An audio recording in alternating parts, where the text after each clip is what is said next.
Have you ever wanted to make money so badly, but had no money, no connections, no opportunities, nothing? What if I told you that sometimes the only thing standing between you and success isn't money, it's an idea? This is the story of a 16-year-old boy who had nothing except a recipe and the courage to see value where everyone else saw garbage. Peter stared at the empty cupboard while his mother counted their last coins with trembling hands.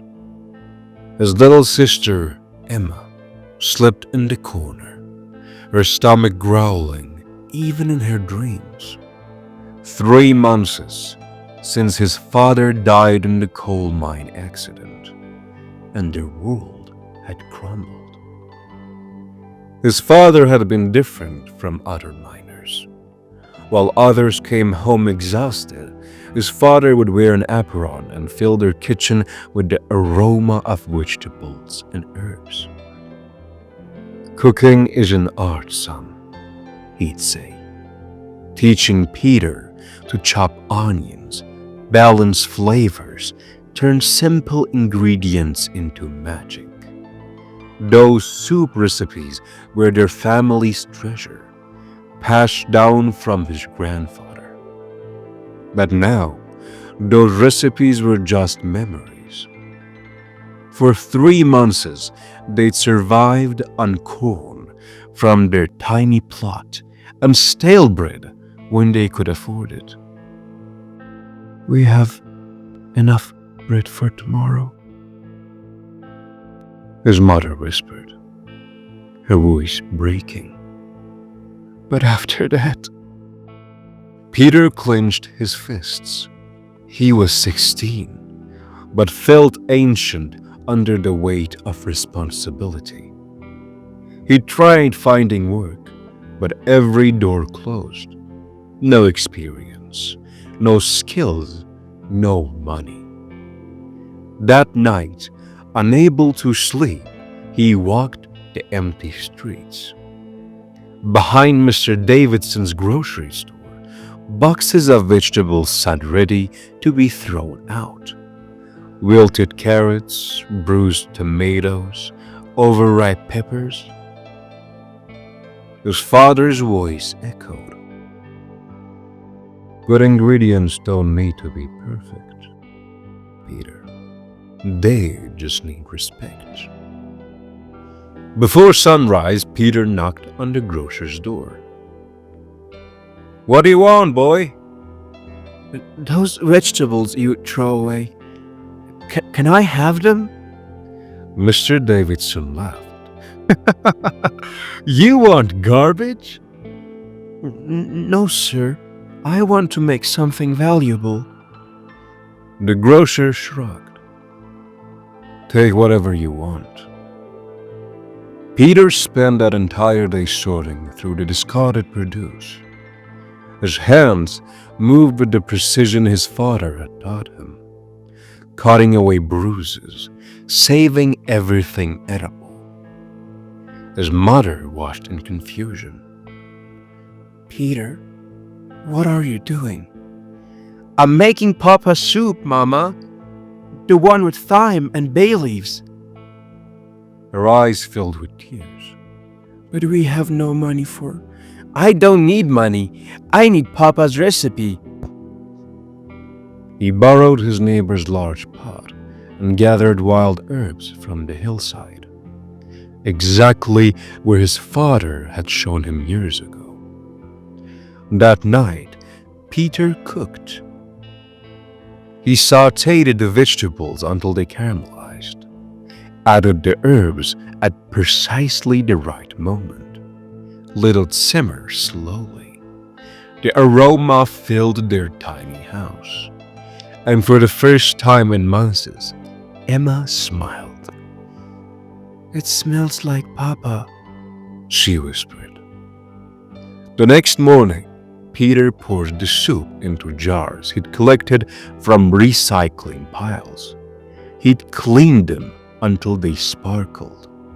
He built a small fire pit from stones near the town square and set up his father's old pot on it, keeping the soup hot. His handwritten signs read, "First ball free. If you like it, pay what you think it's worth." People walked past, suspicious. Mrs. Smith, the elderly seamstress, finally stopped. She eyed the steaming pot doubtfully. Try it, please, Peter said, his voice steady despite his shaking hands. He ladled a generous portion into a bowl, steam rising like a promise. She took one spoonful. Her eyes widened. She took another, then another. "This is..." She paused, emotion crossing her face. "This is delicious. This is real food." She placed 2 coins in Peter's jar, more than he hoped for. A crowd began to gather, watching. Mr. Wilson, the blacksmith, stepped forward next. He was known for his harsh tongue and suspicious nature. He took a bowl, smelled it, then tasted it cautiously. Her stern face melted into surprise. "Boy, where did you learn to cook like this?" My father taught me, sir." Mr. Wilson's expression softened. He'd known Peter's father. He'd placed 3 coins down. "Give me another bowl, and keep that fire burning tomorrow." One by one, skeptical faces transformed into smiles. A young mother tasted it and immediately bought 2 jars to take home. The carpenter laughed with delight at the first spoonful. Even Mr. Davidson came to try it, his eyes widening in disbelief that his garbage could taste this good. By afternoon, Peter's pot was empty. He had earned enough to buy fresh vegetables for tomorrow, with money left over for bread and milk. But Peter kept thinking. He offered elderly neighbors. "I'll tend your garden for the vegetables I harvest." They agreed. Within weeks, his soup business had regular customers. His mother helped cook, teaching Emma to read while they worked. They hired 2 struggling neighbors. 6 months later, Peter stood before his small storefront. Peter's kitchen. Inside, his mother served soup while Emma helped customers. That evening, a hungry boy stared through the window. The same desperate look Peter once wore. "Are you hungry?" Peter called. The boy nodded, ashamed. Peter handed him soup and bread. "Come find me tomorrow. I'll teach you something." "What's that?" Peter smiled, remembering his father's hand teaching him. The empty cupboard, the moment he chose to create value from what others discarded. Poverty isn't the absence of money. It's the absence of ideas.